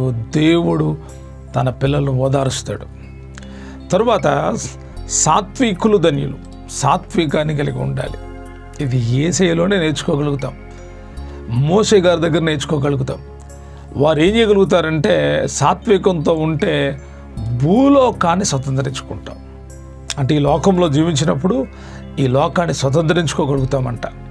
తరువాత నీతి కొరకు ఆకలి దప్పులు గలవారు ధన్యులు. నీతి కొరకు అనగా దేవుని వాక్యం కొరకు నువ్వు ఆకలి దప్పి గలవాళ్ళుగా ఉంటే ధన్యులు. వాళ్ళు ఏం చేయబడతారంట? తృప్తిపరచబడతారు. తృప్తిపరిచే దేవుడు ఒక్కడే, మనకు తృప్తిని కలిగించే దేవుడు ఒక్కడే. తర్వాత మనం గమనిస్తే కనికరం గలవారు ధన్యులు. మీ లోపల కనికరం ఉందనుకోండి, ఆయన అన్నాడు వారు కనికరం పొందుతారు. మీరు మీ మనసులో కనికరం, మీ హృదయంలో కనికరం ఉంటే మీరు కనికరం గల వాళ్ళు. ఇతరుల కనికరం చూపిస్తే మీరు ధన్యులంట. మీరు తిరిగి కనికరాన్ని, మీకు కనికరించబడే వాళ్ళు దొరుకుతారంట. మీరు దేవుని కనికరం పొందుతారంట. తర్వాత మనం చదివితే హృదయ శుద్ధి గలవారు ధన్యులు, వారు దేవుని చూస్తారు. ఇది చాలా విశేషమైన మాట. హృదయ శుద్ధి చేసుకోవాలి. పంటి శుద్ధి కాదు, ఒంటి శుద్ధి కాదు, తలకాయ శుద్ధి కాదు. కొంతమంది మందిరానికి వచ్చేటప్పుడు తలస్నానాలు చేసి హృదయం శుద్ధి లేకుండా వస్తారు. దానివల్ల ఉపయోగం లేదు. నువ్వు హృదయ శుద్ధి చేసుకొని వస్తే దేవుని చూస్తావు. ఎవరైనా దేవుని చూడాలనుకుంటే హృదయాన్ని శుద్ధి చేసుకుంటే దేవుడు కనిపిస్తాడు. హృదయం ఎలా శుద్ధి అయిద్దంటే దేవుని వాక్యం ద్వారానే హృదయం శుద్ధి అయింది. దేవుని వాక్యం ద్వారా హృదయం శుద్ధి చేసుకుంటేనే నువ్వు ధన్యుడివి. ఇక అంతకు మించి హృదయాన్ని శుద్ధి చేసే ఏ మెడిసిన్ లేదు, తర్వాత ఏ బోధ లేదు. ఏసే మాటలే హృదయాన్ని శుద్ధి చేస్తాయి. దేవుని వాక్యమే హృదయాన్ని శుద్ధి చేస్తుంది. నీ హృదయం శుద్ధి అయితే నువ్వు దేవుని చూస్తావు. తర్వాత అంట సమాధానపరచువారు ధన్యులు, వారు దేవుని కుమారులు. మీరు దేవుని కుమారులు అయితే సమాధానపరచండి. ఎవడన్నా గొడవ ఆడుకున్నాడు అనుకో, అన్నదమ్ములు గొడవ ఆడుకుంటే వారిని సమాధానపరచండి. భార్య భర్తలు గొడవ ఆడుకుంటే వాళ్ళని సమాధానపరచండి. తల్లిదండ్రులు గొడవ ఆడుకుంటే వాళ్ళని సమాధానపరచండి. బంధుమిత్రులు గొడవ ఆడుకుంటే సమాధానపరచండి. ఎవరు సమాధానపరుస్తారో వాళ్ళు ధన్యులు, ఎడగొట్టేవాళ్ళు కాదు. విడగొట్టేవాళ్ళు ధన్యులు కాదు, సమాధానపరిచేవాళ్ళు ధన్యులు. సమాధానపరచడం అనేది గొప్ప కార్యం. సమాధానపరచడం నేర్చుకో. అప్పుడు నువ్వు దేవుని బిడబోతావు. నువ్వు సమాధానపరచుకోకుండా గొడవను పెంచి పెంచి పెంచి పెంచి పెద్దది చేసి అగాధం చేసావనుకో, నువ్వు దేవుని కుమారుడుగా దెయ్యం కుమారుడివి. గుర్తుపెట్టుకోండి. తర్వాత 10వ వచనం, నీతి నిమిత్తం హింసింపబడివారు ధన్యులు, పరలోక రాజ్యము వారిది. మన ఫస్ట్ ఆత్మ విషయమై దీనులైన వాళ్ళు ధనిలు, పరలోక రాజ్యం వారిది అని చదివాం. ఇప్పుడు మనం చదివితే నీతి నిమిత్తం హింసింపబడివారు ధన్యులు, పరలోక రాజ్యం వారిది. నీతి అంటే ఏంటి అంటే యేసుక్రీస్తు ప్రభువారే. యేసుక్రీస్తు ప్రభువారి నిమిత్తం నీకు హింస కలిగిందా, నువ్వు ధన్యుడివే. నువ్వు హింస పొందుతున్నావా, నువ్వు ధన్యురాలివే. ఎవరి కోసం నువ్వు హింసింపబడుతున్నావంటే తిండి కోసం కాదు, వస్త్రాల కోసం కాదు, ఆశల కోసం కాదు. యేసు ప్రభువారి కోసం నువ్వు హింసింపబడుతున్నావు కనుక నీవు ధన్యుడివి, ధన్యురాలివి, పరలోక రాజ్యం నీది. అంటే నువ్వు హింసింపబడుతున్నప్పుడు ఎందుకు నేను హింసింపబడుతున్నాను, ఎందుకు నాకు ఈ శ్రమలు అనుకోవద్దు. నువ్వు యేసయ్యను నమ్ముకున్నావు కాబట్టి ఆయన నమ్ముకున్నందుకు నీకు కలిగే శ్రమలన్నీ నిన్ను పరలోకానికి తీసుకువెళ్ళడానికే కానీ నరకంలోకి వెళ్ళడానికి కాదు. ఈ మాట బాగా గుర్తుపెట్టుకోండి.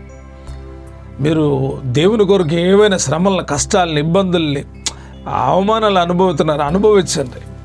యేసయ్య కొరకు మీరు ఏది అనుభవించినా సంతోషంగానే ఉండండి. ఎందుకంటే మీరు ధన్యులు, పరలోక రాజ్యం మీది.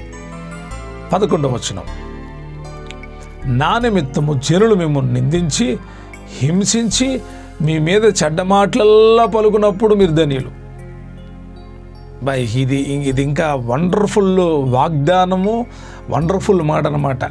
నా నిమిత్తము డైరెక్ట్ చెప్తున్నాడు. ఇందాక నీతి నిమిత్తం అని చెప్పి ఇక్కడ అంటే యేసయ్య నా నిమిత్తం. జనులంట మిమ్మల్ని నిందించి హింసించి మీ మీద అబద్ధముగా చెడ్డ మాటలు పలుకున్నప్పుడల్లా మీరు ధన్యులు. అంటే ఈ 3 చేస్తారు జనాలు. నువ్వు యేసు ప్రభువుని నమ్ముకుంటే, వీడు యేసు ప్రభువుని నమ్ముకున్నాడంటారా అని పొగిడేవాళ్ళు తక్కువ. మరేం చేస్తారు జనులు? నిందిస్తారు, రెండోది హింసిస్తారు, మూడోది అబద్ధముగా చెడ్డ మాటలు చెప్తారు. ఈ 3 జరుగుతాయి. నిందిస్తారు.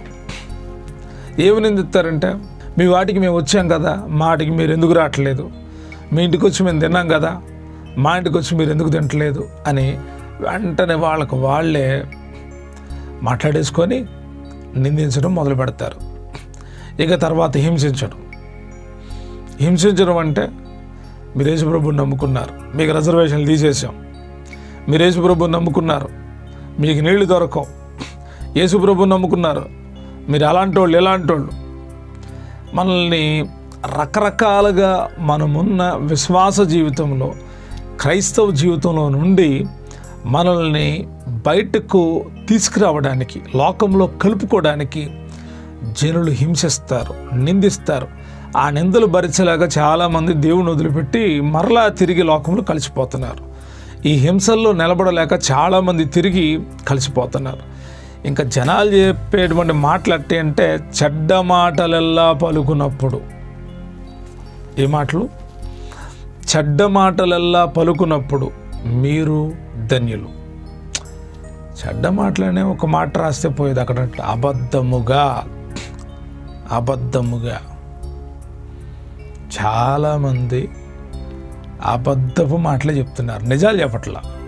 మరి నిజాలు చెప్పంటారా బాబు అంటే నిజం పలకట్లా, అన్ని నోటి నిండా చిన్న అబద్ధాలే. దేనికోసం అబద్ధాలంటే, అవతాల వాళ్ళు చెడ్డోళ్ళు చేయాలి, వీళ్ళు మంచోళ్ళు కావాలి.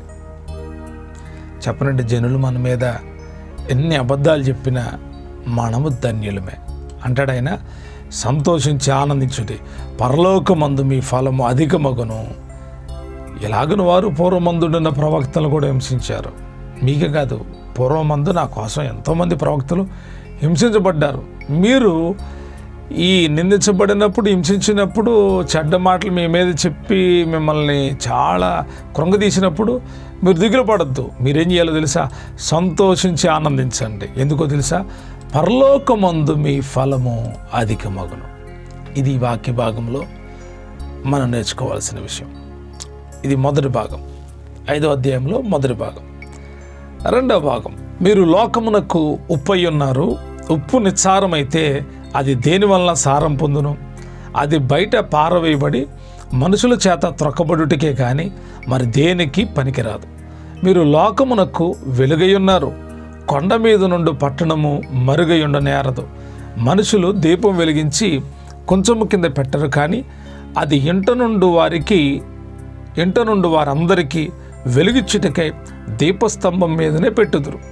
మనుషులు మీ సత్క్రియలను చూచి పరలోకమందున్న మీ తండ్రిని మహిమపరచునట్లు వారి ఎదుట మీ వెలుగు ప్రకాశింపనీయుడి. ఇక్కడ యేసయ్య అంటాడు, మీరు లోకమునకు ఉప్పై ఉన్నారు, మీరు లోకమునకు వెలుగై ఉన్నారు, మీరు సత్క్రియలు చేసేవాళ్ళుగా ఉండాలి, మీ వెలుగు ప్రకాశింపనండి అన్నాడు. ఈ 3 ఇంపార్టెంట్ అయినటువంటి వాక్య భాగాల్లో చాలా విశేషమైనటువంటి ఉపదేశాలు దాగున్నాయి. ఉప్పై ఉన్నారు అంటున్నాడు అని చెప్పి అంటాడు. ఉప్పు నిస్సారమైతే అది దేని వలన సారం పొందును? అది బయట పారవేయబడి మనుషుల చేత తొక్కబడ్డే కానీ మరి దేనికి పనికి రాదు అంటున్నాడు. అంటే మీరు ఏ ఉప్పులాగా ఉండాలి అని యేసయ్య కోరుకున్నాడంటే సారము కలిగిన ఉప్పు. ఉప్పు తన సారాన్ని, తన గుణాన్ని కోల్పోతే అది బయట పారవేయబడుతుందంట, మనుషుల చేత త్రొక్కబడుతుందంట, దేనికి పనికి రాకుండా పోతుందంట. సారం పోని విశ్వాస జీవితాన్ని, సారము పోని జీవితాన్ని మనం కలిగి ఉండాలి. సారవంతమైన నేలలో ఫలము ఎలాగొస్తుందో సారవంతమైన ఉప్పులాగా మనము ఈ లోకములో జీవించాలి అని యేసయ్య కోరుకుంటున్నాడు. కాబట్టి మన ఆధ్యాత్మిక జీవితంలో సారవంతమైన ఉప్పులాగా ఉందముగాక. రెండవది ఆయన అంటాడు, మీరు లోకమునకు వెలుగై ఉన్నారు, వెలుగై ఉన్నారు. ఆ వెలుగు దీపస్తంభం మీద పెట్టబడుతుంది.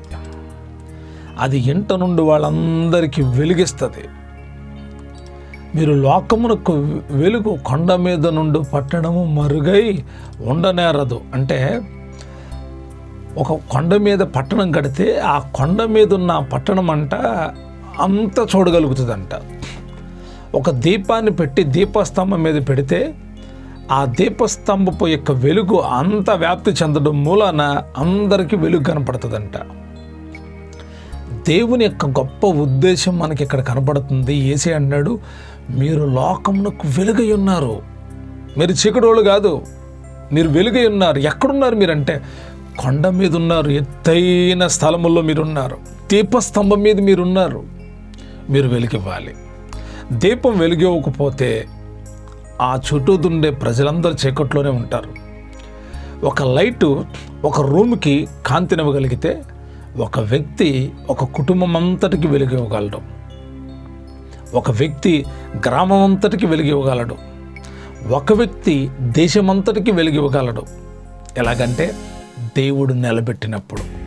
మీరు చీకటోళ్ళలాగా ప్రవర్తించొద్దు. మీరు చీకటి కలిగి ఉంటే, మీరు వెలగకపోతే ఇతరులను వెలిగించలేరు.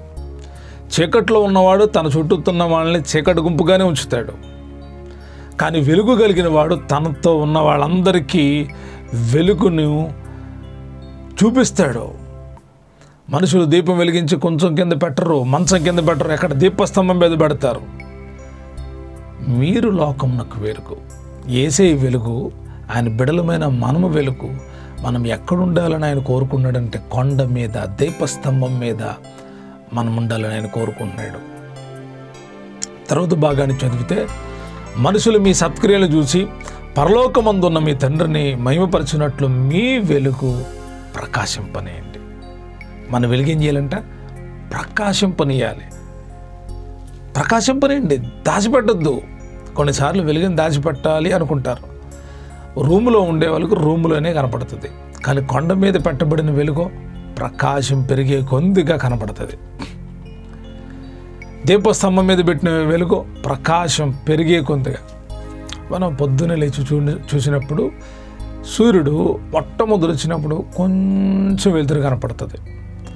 అలా పెరుగుతా వచ్చి మిట్ట మధ్యాహ్నం 1 గంటకు రాగాలనే ఇక మన చుట్టూ ఎటు చూసిన ఎండ ఎండ ఎండ ఎండ అనుకుంటాం. ఆ రీతి కనపడుతుంది. మనం ఆ రీతిగా వెలగాలి అని దేవుడు కోరుకుంటున్నాడు. ఇది 2వ భాగం. 3వ భాగంలో రాయబడిన వాక్యం భాగాలు చదువుతున్నాను. ధర్మశాస్త్రములను ప్రవక్తల వచనములను కొట్టివేయవచ్చునని తలంచవద్దు. నెరవేర్చుటకే గాని కొట్టివేయుటకు నేను రాలేదు. ఆకాశమును భూమియు గతించిపోయిననే గాని ధర్మశాస్త్రమంతయు నెరవేరు వరకు దాని నుండి ఒక పుల్లైన్ను ఒక సున్నైన్ను తప్పిపోదని నిశ్చయముగా మీతో చెప్పుచున్నాను. కాబట్టి ఈ ఆజ్ఞల్లో మిగులు అల్పమైన ఒకదాన్నైనను మీరి మనుషులకు అలాగు చేయి బోధించువాడెవడో వాడు పరలోక రాజ్యములో మిగుల అల్పుడనబడును. అయితే వాటిని గైకొని బోధించేవాడెవడో వాడు పరలోక రాజ్యంలో గొప్పవాడనబడును. శాస్త్రుల నీతి కంటే పరిసయ్యుల నీతి కంటే మీ నీతి అధికము కాని ఎడల మీరు పరలోక రాజ్యములో ప్రవేశింపరని మీతో చెప్పుచున్నాను. ఇక్కడ మనం గమనించినప్పుడు యేసయ్య ధర్మశాస్త్రం గురించి చెప్తున్నాడు. ఇదిగో జనులు అనుకుంటున్నారంట ఈయన ధర్మశాస్త్ర ప్రకారం చేయట్లేదు ఏంటి అనుకుంటున్నారంట. వాళ్ళకి చెప్తున్నాడు, కొట్టివేయవచ్చి తినని తలంచవద్దు. నెరవేర్చుటకే గాని కొట్టివేయటకు నేను రాలేదు. ఇక్కడ యేసయ్య వచ్చినటువంటి ఒక విషయం మనకు కనబడుతుంది. ఎందుకు యేసయ్య వచ్చాడు ఆయన చెప్తున్నాడు, నేను ధర్మశాస్త్రాన్ని కొట్టివేయడానికి రాలా. మరి ఎందుకు వచ్చాడు? నెరవేర్చడానికి. ధర్మశాస్త్రంలో ఏం చెప్పబడింది? యేసయ్య ఏమి నెరవేర్చాలి? ధర్మశాస్త్రంలో ఉన్నదంతా యేసయ్య నెరవేర్చాడా అంటే యేసయ్య నెరవేర్చాడు. ధర్మశాస్త్రంలో ఉన్నదంతా యేసయ్య నెరవేర్చాడు అంటాడు. ఆకాశము భూమి గతించిపోయిననే కానీ ధర్మశాస్త్రమంతా నెరవేరు వరకు ఒక్క పుల్లైన్ను సున్నైన్ను తప్పిపోదని మీతో ధర్మశాస్త్రం అని చెప్తా అంటాడు. కాబట్టి ఈ ఆజ్ఞల్లో మిగులు అల్పమైన ఒక దాన్నైను మీరి మనుషులకు అలాగూ చేయి బోధించేవాడెవడో వాడు పరలోక రాజ్యంలో మిక్కిలి అల్పుడు అనబడతాడు. వాటిని గైకొని బోధించేవాడు పరలోక రాజ్యంలో గొప్పవాడవుతాడు. గైకని బోధిస్తే గొప్పవాళ్ళు అవుతారు, గైకొనకుండా బోధిస్తే అల్పులు అనబడతారు. తర్వాత అంటాడు, శాస్త్రుల నీతి కంటే, ఏ నీతి కంటే? శాస్త్రుల నీతి కంటే పరిశీలన నీతి కంటే మీ నీతి అధికము కాని ఎడలా మీరు పరలోక రాజ్యంలో ప్రవేశించరు. ఇక్కడ పరలోక రాజ్యం గురించి 3 మాటలు ఉన్నాయి. ఒకటి, పరలోక రాజ్యంలో అల్పులు. రెండోది, పరలోక రాజ్యంలో గొప్పవారు. మూడోది, నీతి అధికం కాని వాళ్ళు పరలోక రాజ్యంలో ప్రవేశింపరు. ఈ వాక్య భాగంలో ఉన్న రాయబడిన ఈ సంగతులు. తరువాత 4వ భాగం, నరహత్య చేయవద్దు, నరహత్య చేయువాడు విమర్శకు లోనగునని పూర్వీకులతో చెప్పబడిన మాట మీరు విన్నారు కదా. నేను మీతో చెప్పున్నది ఏమనగా, తన సహోదరుని మీద కోపపడు ప్రతివాడు విమర్శకు లోనగును. తన సహోదరుని చూచి వ్యర్థుడా అని చెప్పువాడు మహాసభకు లోనగును. ద్రోహి అని చెప్పువాడు నరకాగ్నికి లోనగును. కావున నీ బలిపీఠమునొద్ద అర్పణము నర్పించుచుండగా నీ మీద నీ సహోదరునికి విరోధం ఏమైనా కలదని అక్కడ నీకు జ్ఞాపకం వచ్చిన ఎడల అక్కడ బలిపీఠం ఎదుటనే నీ అర్పణను విడిచిపెట్టి మొదట వెళ్ళి నీ సహోదరునితో సమాధాన పడుము. అటు తరువాత వచ్చి నీ అర్పణను నర్పింపుము. నీవు ప్రతివాదితో నీవు త్రోవలోనే ఉండగానే త్వరగా వానితో సమాధాన పడుము. లేని ఎడల ఒకవేళ ప్రతివాది నిన్ను న్యాయాధిపతికి అప్పగించును, న్యాయాధిపతి నిన్ను బంట్రోతునకు అప్పగించును. అంతటా నువ్వు చెరసాల్లో వేయబడదువు. కడపటి కాసు చెల్లించే వరకు అక్కడ నుండి నీ వెలుపలకు రానేరవని నీతో నిశ్చయముగా చెప్పుచున్నాను. ఈ 4వ భాగంలో వేసే అంటాడు, నరహత్య చేయొద్దు. నరహత్య చేయువాడు విమర్శకు లోనగునని పూర్వీకులతో చెప్పబడిన మాట మీరు విన్నారు కదా. తర్వాత అంటాడు, నేను మీతో చెప్పినది ఏమనగా, సహోదరుని మీద కోపపడు ప్రతి వాడు విమర్శకు లోనగును. కోపం వద్దు, నరహత్య చేయొద్దు, కోపపడొద్దు. నీ సహోదరుని చూసి పనికిమాలినోడు వ్యర్థుడా అని చెప్పొద్దు, ద్రోహి అని చెప్పొద్దు. ద్రోహి అనొద్దు. నువ్వు ఏం చేయొద్దు? నరహత్య చేయొద్దు, తర్వాత కోపపడొద్దు, వ్యర్థుడా అనొద్దు, ద్రోహి అనొద్దు. ఈ మాటలు రాకుండా జాగ్రత్త పడాలి. ద్రోహి అని చెప్పేవాడంట నరకానికి లోనవుతాడంట. కాబట్టి చాలా జాగ్రత్తను వహించాలి దేవుని పిల్లలు. కావున నీ బలిపీఠం వద్ద అర్పించుచుండగా నీ సహోదరునికి విరోధమైన ఏమైనా కనపడితే అక్కడే ఆ బలిపీఠం ఎదుట నీ అర్పణ విడిచిపెట్టి మొదట వెళ్ళి నీ సహోదరునితో సమాధానపడు.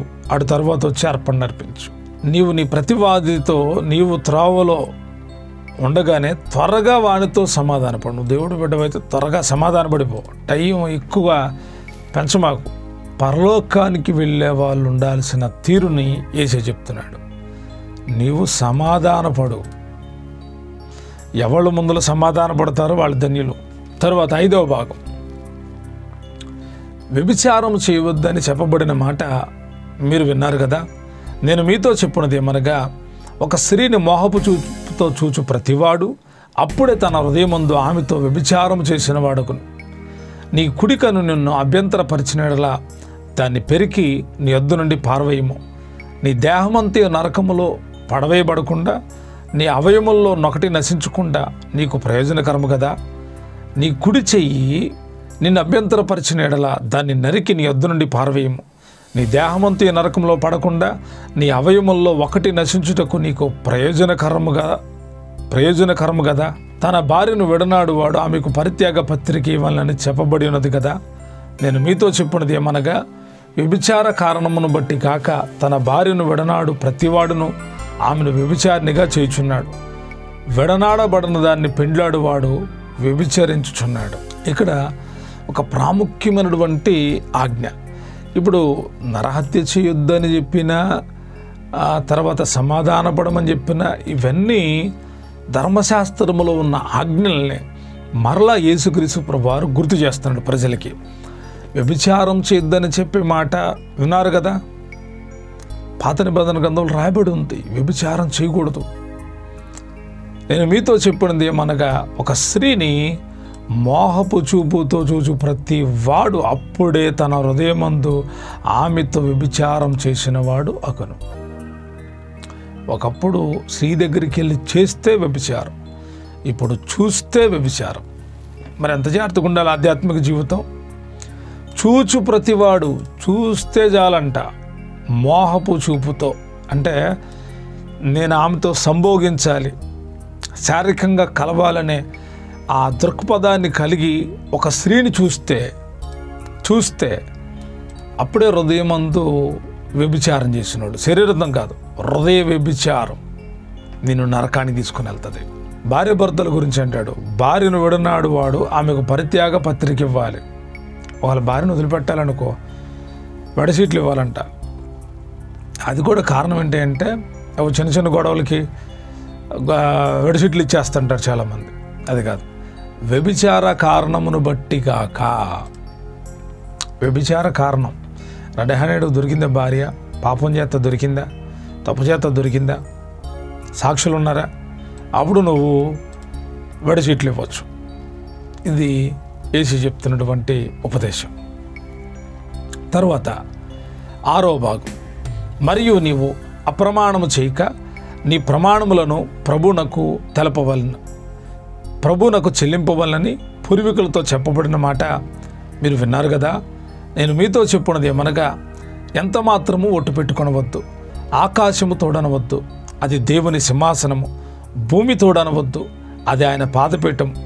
యెరూషలేము తోడనవద్దు, అది మహారాజు పట్టణం. నీ తల తోడని ఒట్టు పెట్టుకొనవద్దు.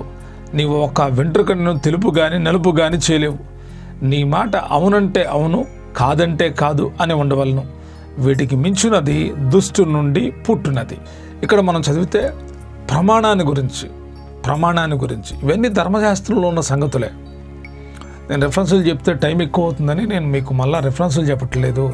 అంటే ఈ అధ్యాయాలు ఎక్కువ లెంత్ ఉన్నాయి కాబట్టి వివరణ చేస్తున్నా, గుర్తుపెట్టుకోండి.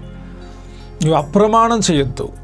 నీ ప్రమాణాలు ప్రభువుకు చెల్లించాలి కాబట్టి అసలు నువ్వు ప్రమాణం చేయొద్దు. ఏ మాత్రం ఒట్టు పెట్టుకోవద్దు. చాలామంది ఆకాశం అంటాడు. ఆకాశం తోడొద్దు, అది దేవుని సింహాసనం. ఈ మాట బాగా గుర్తుపెట్టుకోండి. ఆకాశం మీద ఒట్టు అని అనకూడదంట. అదేంటిదంట? దేవుని పిల్లలు గుర్తుపెట్టుకోండి, దేవుని సింహాసనము.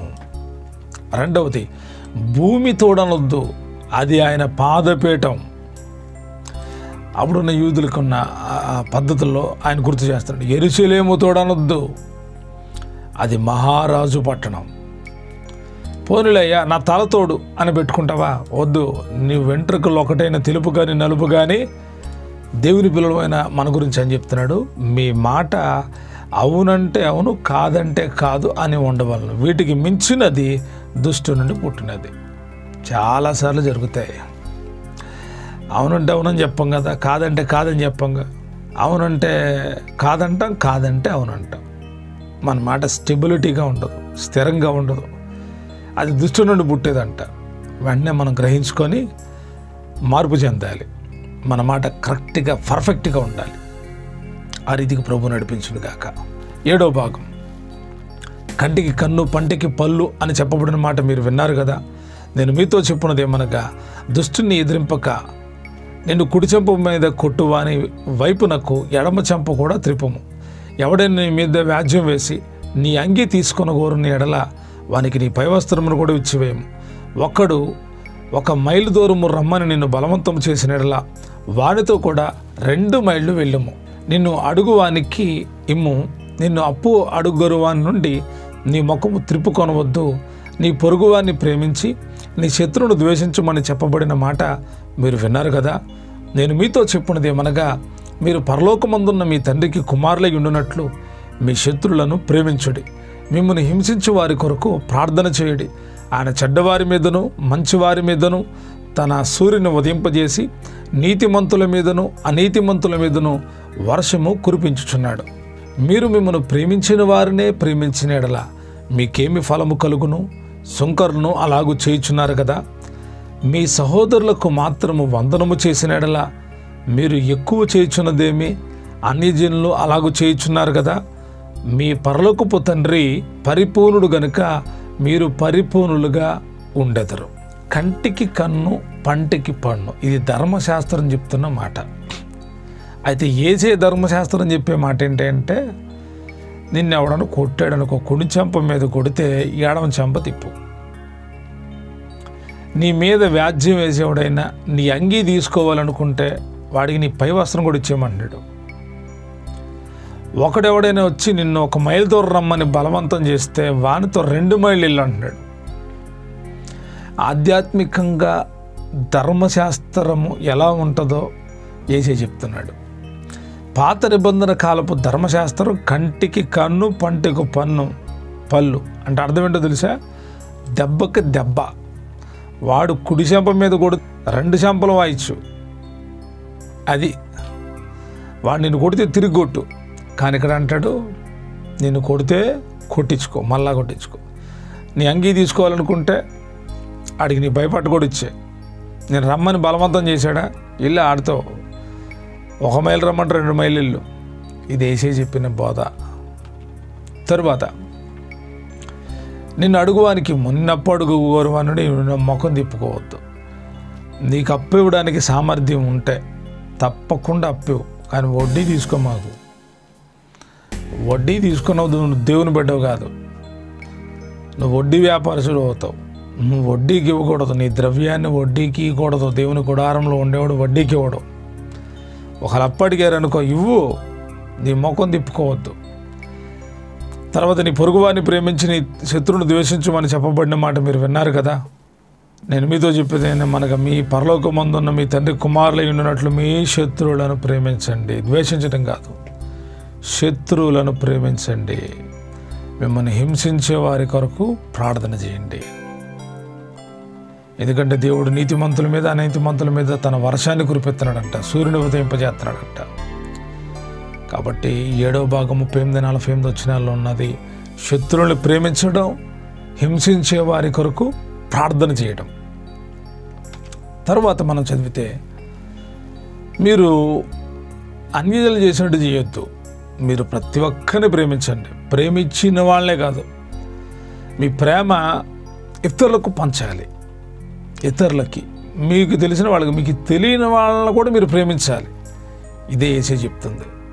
అంటాడు, మీ పరలోకపు తండ్రి పరిపూర్ణుడు కనుక మీరును పరిపూర్ణులుగా ఉంటారు. ఆయన పరిపూర్ణుడు అంట, మనల్ని పరిపూర్ణ చేయాలనుకుంటున్నాడు. అందుకే యేసే ఉపదేశం అంతా చెప్తా ఉన్నాడు. ఇప్పుడు వరకు మనం మత్తయి సువార్త 5వ అధ్యాయం ధ్యానించాం. 5వ అధ్యాయములో ఉన్నటువంటి కొన్ని క్లుప్త విషయాలు మనం నేర్చుకున్నాం. ఎక్కువ రెఫరెన్సులు మధ్యలో ఎందుకు మీకు చెప్పలేదంటే అవన్నీ చెప్తే లెంత్ ఎక్కువ అవుతుంది, అందుకోసమనే తగ్గించి కొంత వివరణ మీకు ఇచ్చాను. తదుపరి మనం 6వ అధ్యాయాన్ని నేర్చుకుందాం.